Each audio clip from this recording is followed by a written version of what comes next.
Behold, my servant, whom I uphold, mine elect, in whom my soul delights. I've put my spirit on him. He shall bring forth judgment to the Gentiles. He shall not cry, nor lift up, nor cause his voice to be heard in the street. A bruised reed shall he not break, and the smoking flax shall he not quench. He shall bring forth judgment unto truth. He shall not fail nor be discouraged till he have set judgment in the earth and the isle. He that created the heavens and stretched them out. He that spread forth the earth and that which cometh out of it. He that giveth breath unto the people upon. Hello, welcome to Line by Line Bible Studies. Good morning. That was the introduction to Isaiah 42 from the album that never got published. That was the intro as conceived by Brian Eaton, who's my partner in the project. And the reason I spoke that part is because I just started at the verse where it says, sing. I had wrote it from that point, and I didn't really have an intro, so he just did that. All right.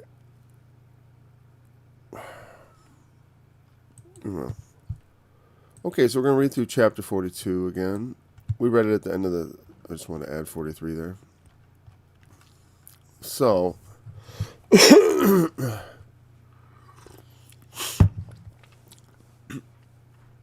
So the question was put in the last chapter, hey, why idols? I'm the Lord. I'm the one who does things. I'm the one who tells you beforehand. I'm the one who does all these things.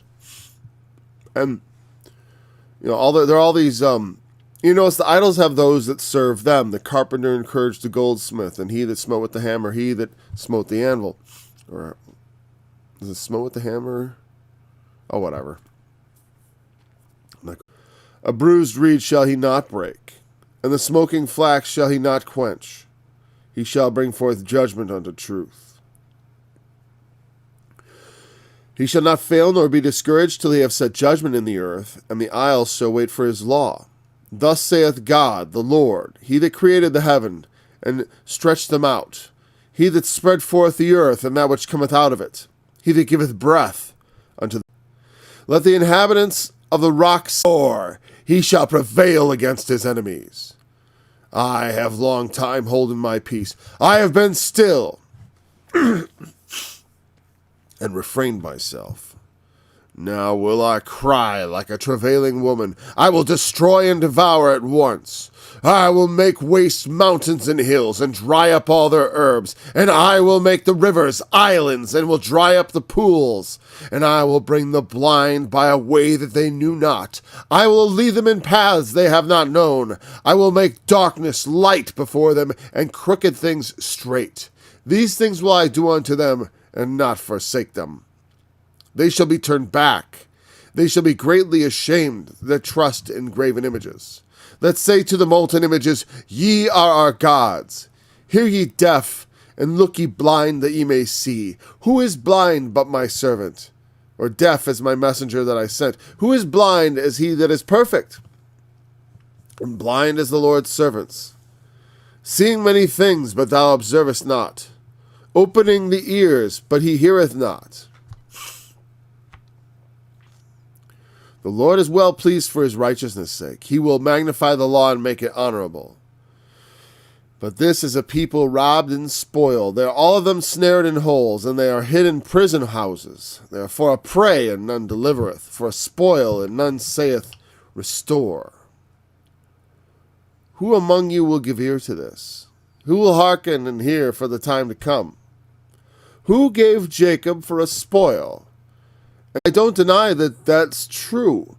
And that's possible. That's quite likely the way the prophet thought, what he thought he was talking about.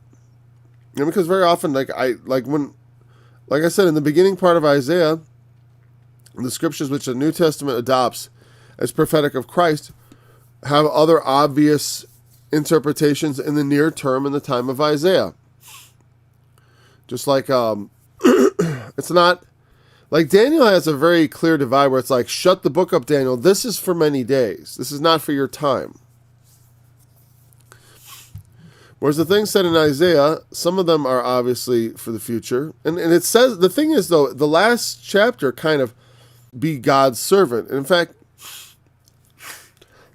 sorry, today I'm congested. Oh boy. Am I connected to the right internet? That's what I want to know. Study.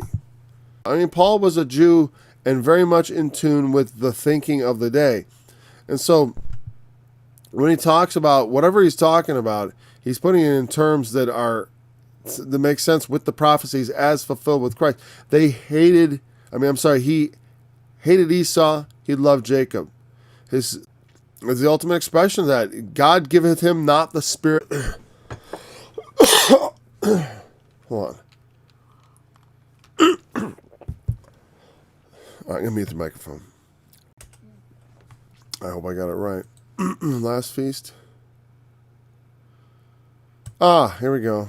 Thank you, Lord, for not making me a complete doofus when it comes to searching for things. All right. Sometimes it just doesn't work out right. Now,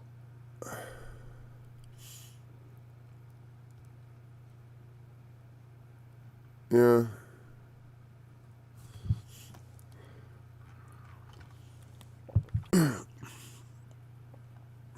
And so I don't know. Am I thinking of like a street preacher with a microphone? God's going to judge you all? Is that it? Is it fear? You know, like, what is it that verse is signifying? I suppose I could look at a commentary or something.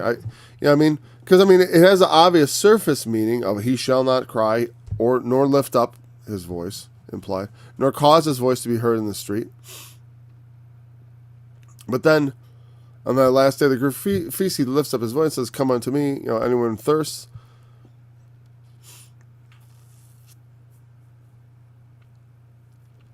Exactly what is it? Sound an alarm? I don't know. Now the next verse, so we'll just let that be for a bit. Maybe in our course of studying this passage in the next couple days, today, tomorrow, we go by. But a bruise. So this could refer, if I look at this verse, so I don't empathize with everything, but he has great sympathy, because this is with the least thing. I mean, like when you start feeling like any sort of sympathetic feeling when it comes to non-animate objects. What is that? Why couldn't I get the right word? Whatever. Unalive things, non-living things. That's a metaphor for high sympathy and great mercy, because there's no reason to be merciful to a bruised reed or smoking flag. Just get another wick or whatever. The light's going out. Well, maybe it's time for bed. Smoosh. I don't know. But the idea of bringing forth judgment, notice, is not like this. He's going to judge them. It's that almost every legal affair has to do with something that's interpersonal between people. Because even if animal cruelty, it's right from the Bible. You're not supposed to be cruel to animals. That's a very established right thing. It's like, you're not supposed to be cruel to beasts. There was like, thou shalt not muzzle the ox that treadeth out the corn. Is that about oxes? Not so much, but also it creates a healthy attitude.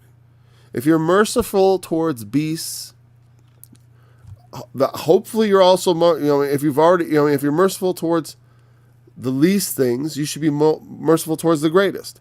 Though we do have an odd thing where I think like some people love animals more than people. And that may be don't muzzle the ox that treads out the corn, and don't do that to people especially. The same kind of thing. It's like you tantalize them and extract their labor, but keep from them the gratification of their recompense, of for having done the work. A bruised reed shall not break. So, and I want to try to put verse 2 in context with these two verses. He shall bring forth judgment to the Gentiles. He shall bring forth judgment to truth. When things are judged properly, in Israel there were all kinds of disputes, and so Moses had to judge them. They appointed other judges. But it creates peace. It gives people, that ordering of society gives people a certain, it gives you the ability to trust that there should be a consistent application of law and of right and wrong. And so that you know where you stand at any given time. And so that you can trust that you can operate safely doing business and such. Judgment is essential. All these, a lot of things are, the idea of judgment means because he will, like it says, the isles shall wait for his law. It's the bringing forth of law to people. Because not everybody have law or good laws. And there are good and bad laws. And there's a right and wrong law. You can have all kinds of rotten laws, and the idea is the laws of the Lord are better and superior. That's the idea. And that this would be brought forth to the Gentiles. That they would partake of the law of God. And through the rule of Israel, through Israel being exalted, and through Jacob, God's servant, being the servant he should be, and could not fulfill that role and be that blessing to all the nations. And only through Christ do they become that blessing? Because the Jews brought forth Christ, whether they want to or not. They brought him forth. He came out of Israel. In his time, no one ever denied him who he was, as far as a Jew.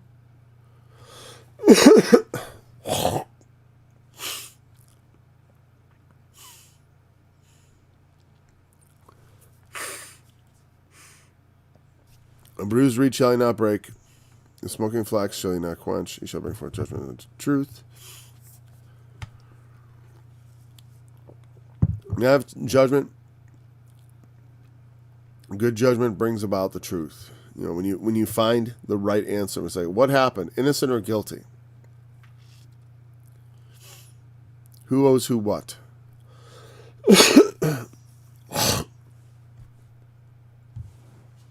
All right. There's a lot of phlegm in my throat this morning. It's gone now, though. My congestion's leaving. Okay, so he shall not cry nor lift up a cause. So I haven't been able to place that in context exactly.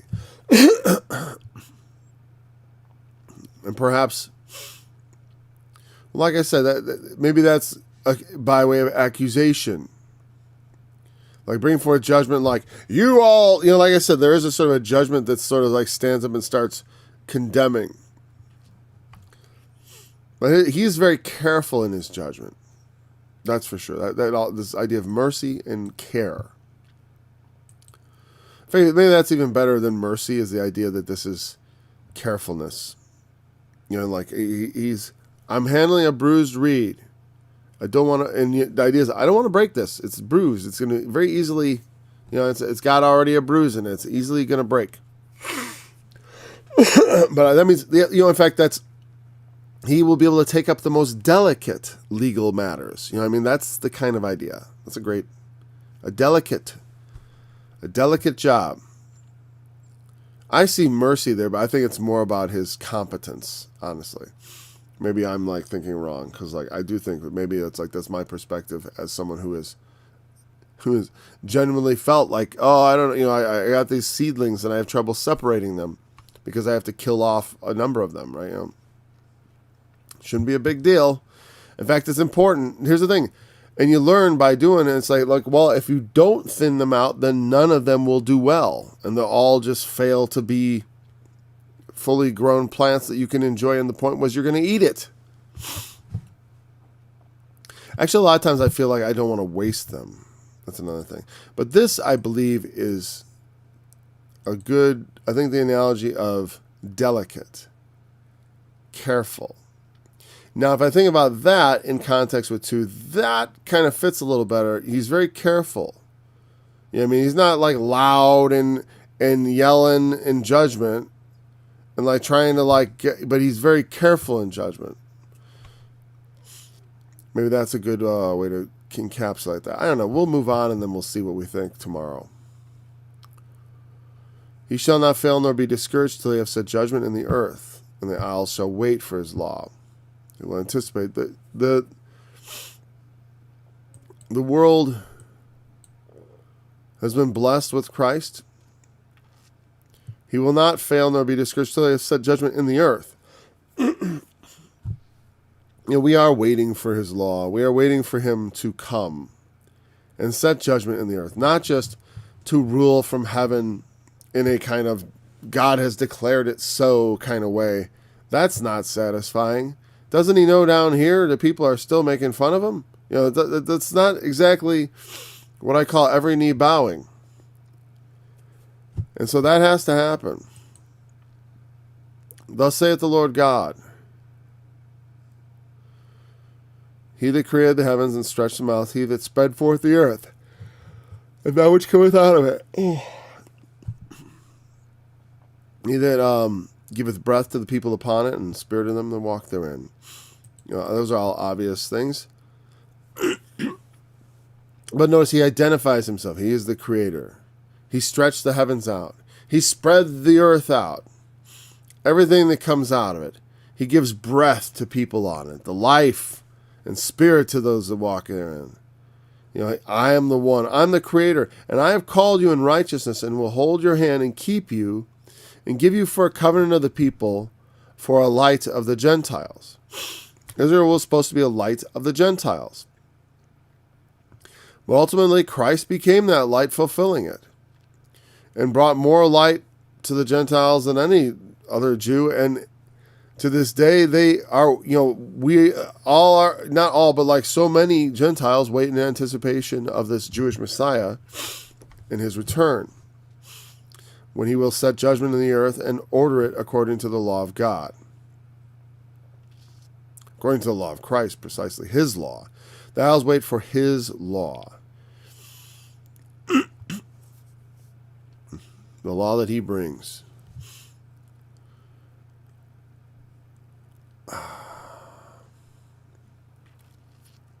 And so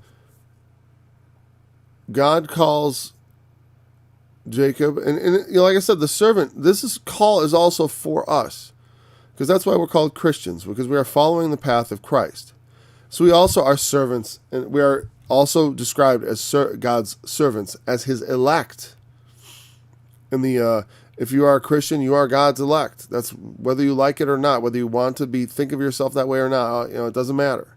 It just is. What you have to do is people often mistakenly think, that means I'm so special and stuff. It's like, it makes you feel special.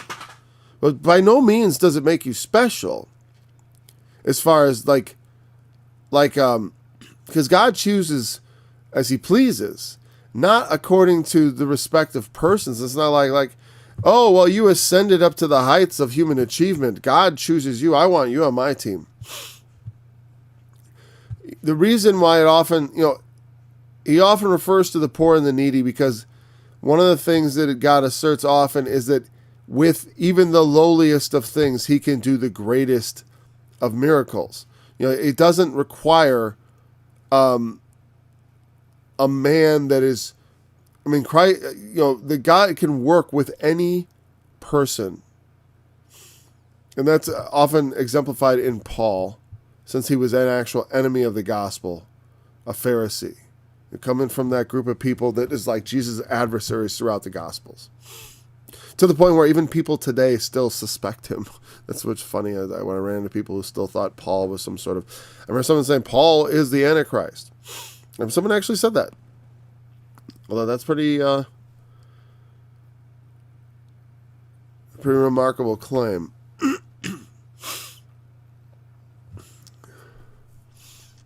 So when it calls someone in righteousness, I was like, how do I place that? Like, my calling of you was righteous, or I called you in righteousness, meaning within the context of righteousness and being righteous and such. Not sure which of those it is, but those are the two I think that are most obvious to me. Hold thy hand, obviously give you support, right? That's the idea of holding hand is supportive, and keep you protective, give you for a covenant of the people, promotive. I'm going to promote you. You're going to be the covenant of the people for a light of the Gentiles. And that is a covenant of the people, though. What people?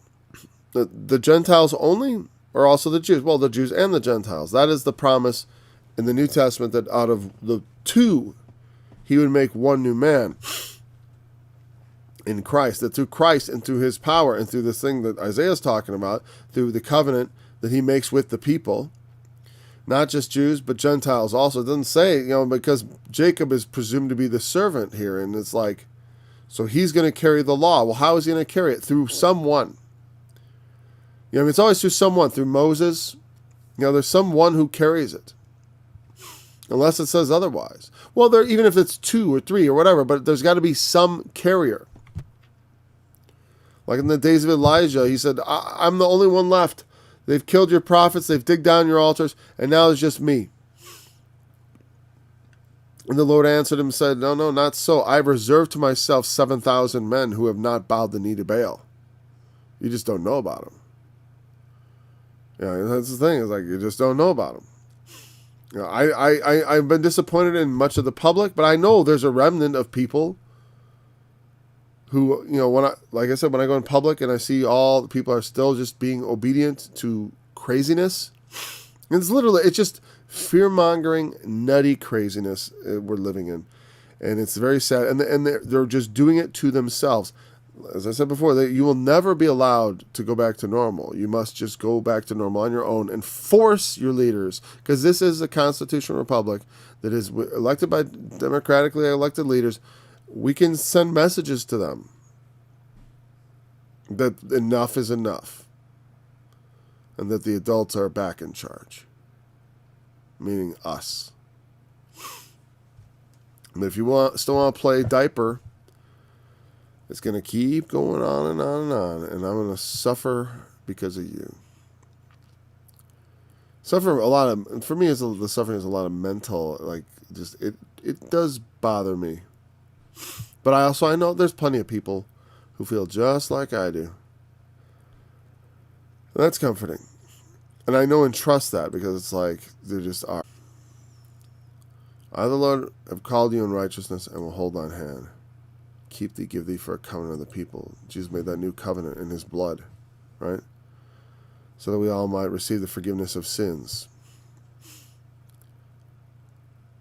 For a light of the Gentiles, to open the blind eyes, to bring out the prisoners from the prison, and them that's in darkness out of the prison house. And this is his covenant to do, is to, what did Jesus say when he came? When the servants of John the Baptist came to him and said, art thou he, or wait we for another? Are you he that is to come, or are we waiting for someone else? Essentially, are you who we think you are? That's basically because we think you're the Messiah. Are you him or not? Because they knew he was a servant of God and he would answer truthfully, if not evasively, but he wouldn't lie and say, yes, I'm the Messiah, if he wasn't. So they dare ask. And what does he say? Well, tell John this, the blind have their sight restored to them. It's one of the things that, the Messiah was promised to come do, to open blind eyes. So he literally unblinded people. But the thing is, that is quite a miracle, and people always point to that, and they want to see more of that, and that testified of Jesus in his day. But the thing is, most of God's program doesn't involve us seeing lots of miracles. It's knowing that miracles are possible when necessary, and they certainly do happen. But they are not with a lot of observation. It doesn't often get all seen together, like we talked about, and all the world will see it together.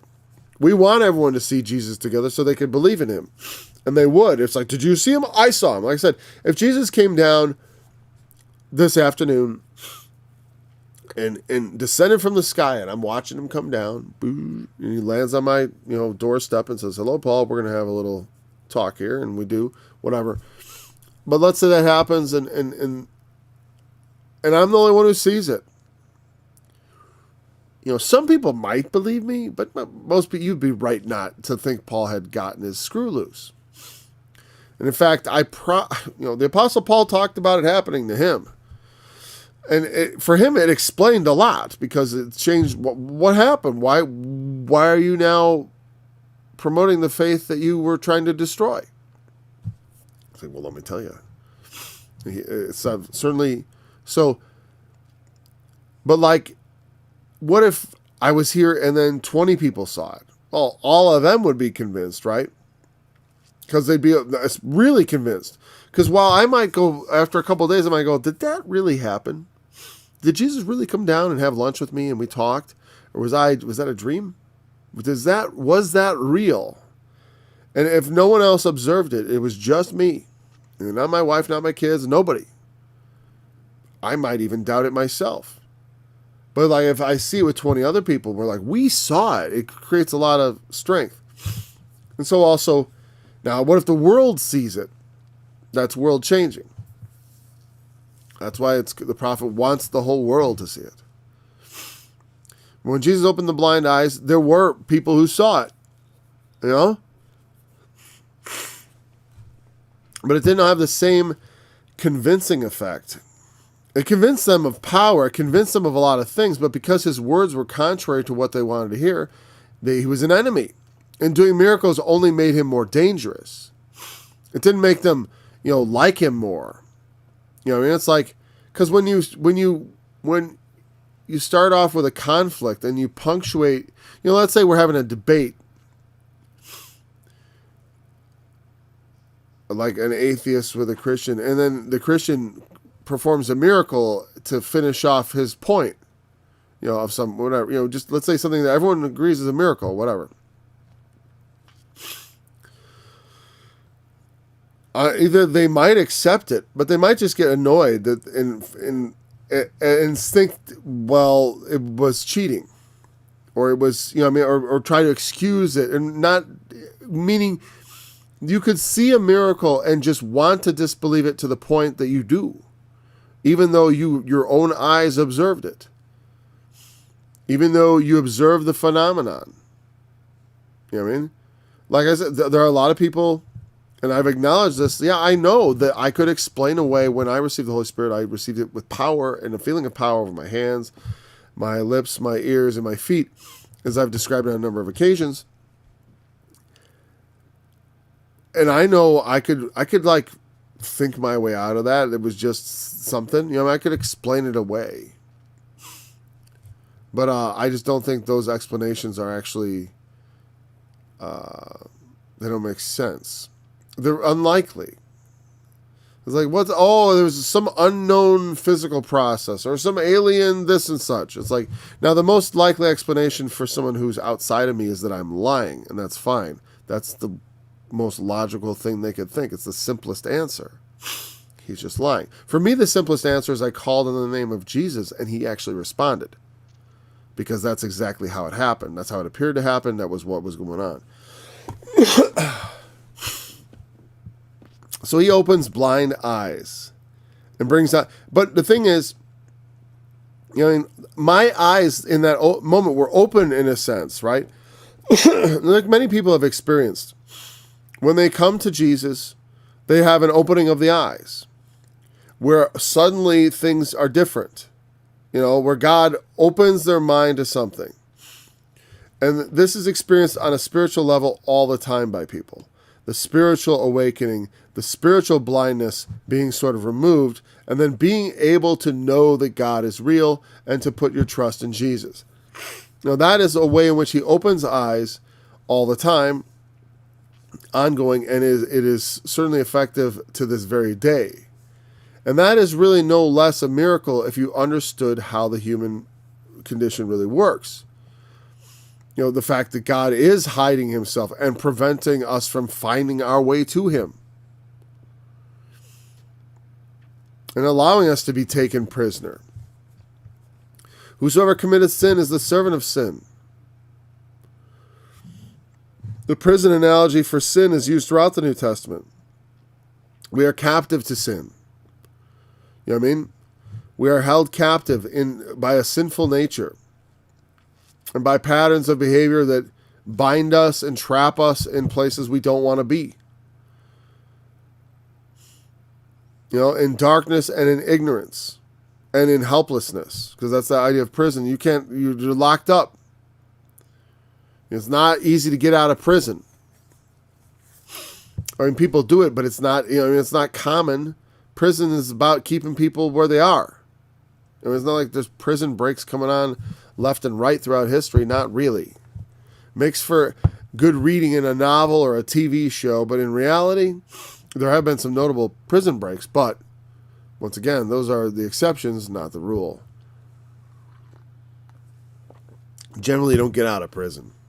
Generally, you got to be let out of prison by the authorities. And he is the one who brings forth the prisoners, brings them out. Because a lot of prisoners were in jail. There wasn't always justice like we have now. They talk about injustice, and I want to puke when I walk through Walmart and I see like a brand for little girls they created called Justice. It's like, it just makes me want to... Because they say justice, but they mean injustice. They say good, but they mean evil. And it just is really... I don't know. It's really... when we don't understand... I don't know what justice looks like. People are held in prisons all over the world for not crimes very often throughout history. The political prisoners. For the first time in our country, we've got political. Not the first time, actually. We've had political prisoners in the past at Guantanamo Bay. I know they were terrorists and stuff, but if they were terrorists, they should have brought them back to America for trial. Put them on trial as terrorists and for the bombings and if they get free, then they get free. They're free again already anyways. Why didn't we put them on trial? We could have executed them or something, or maybe whatever, give them prison sentence. They didn't want to give them the dignity of trials and to acknowledge them as human beings. And so now they've had the justification that if you're a terrorist, they don't have to play nice. They don't have to give you your Fourth Amendment rights. They don't have to give you due process. They don't have to give you equal protection of the law. That's why the January 6th rioters are sitting in jail without bail. Because our country is ruled by wicked authoritarians who are not applying the law equally and don't care that they're not following the Constitution. The law enforcement in our country is rogue. It makes me feel a little bit nervous, I gotta tell you. Because they haven't started punishing people for saying stuff yet, but they'll get around to it. In fact, they did already. I mean, they did it to Dinesh D'Souza, but they always, what they do is they find another pretext to go after you because everyone has violations of the law. So they can find something. But the real reason they're coming after you is because of your politics, but they'll find some other reason to get at you and accuse you. Oh, you've violated this environmental law or something, just some weird thing.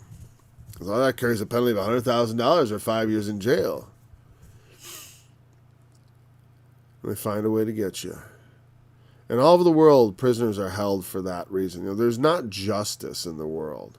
People are imprisoned and mistreated surely for the whim or pleasure or lust of the people who are persecuting them. Just for greedy reasons or for whatever reasons, for envy, for all sorts of sinful impulses. People are imprisoned and held there unjustly. And they do it in our country too now. We let them have their Patriot Act, and now they can go after you for being a patriot.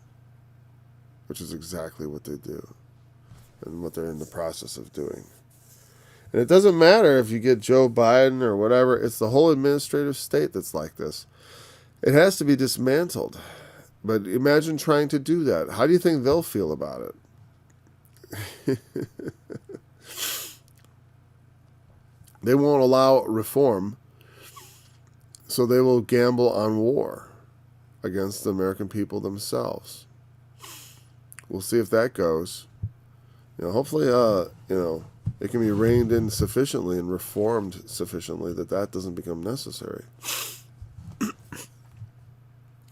But they'll entirely bring it on. By pushing this authoritarianism, this big mistakes. I am the Lord, that is my name, and my glory will I not give to another, neither my praise to graven images. Behold, the former things that come to pass, and new things do I declare before they spring forth. I tell you of them. Again, that's the thing from the previous chapter. I am the one who tell you things. He's declaring here, he's declaring something about my servant. I have this idealized servant. You know what I mean? I don't give my praise to graven images.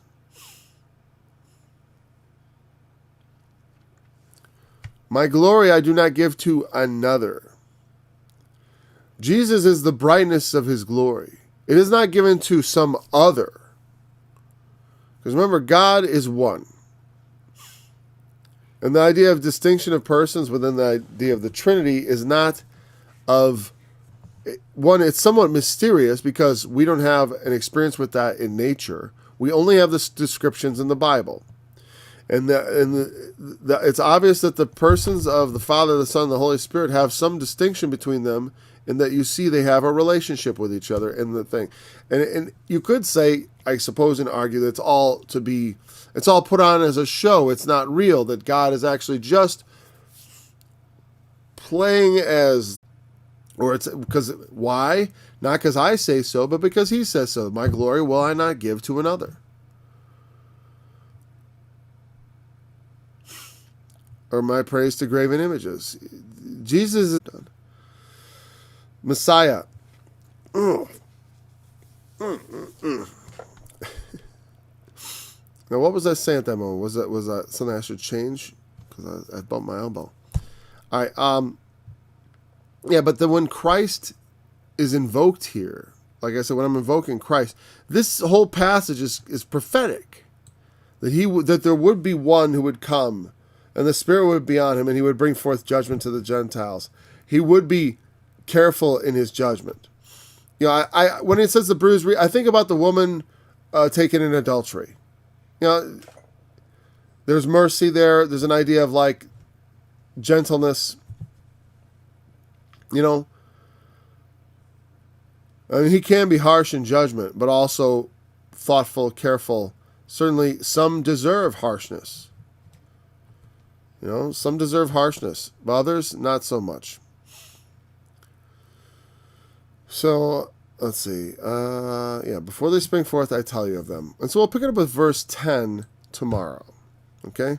And then that'll be good. And it seems to be streaming pretty good now. It's kind of weird. I might just let it go, and I don't know. We're going to see, because now it's not getting interrupted every 10 seconds, and it's... Oh, whatever. I don't know what to think of it. I'll just look at it later. That is my name, and my glory will I not give to another, neither my praise to graven images.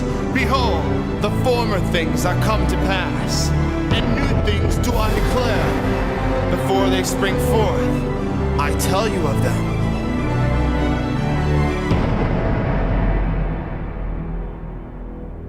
Sing unto Yahweh a new song, and his praise to the ends of the earth. Ye that go down to the sea, and all that is therein, the isles and the inhabitants thereof, let the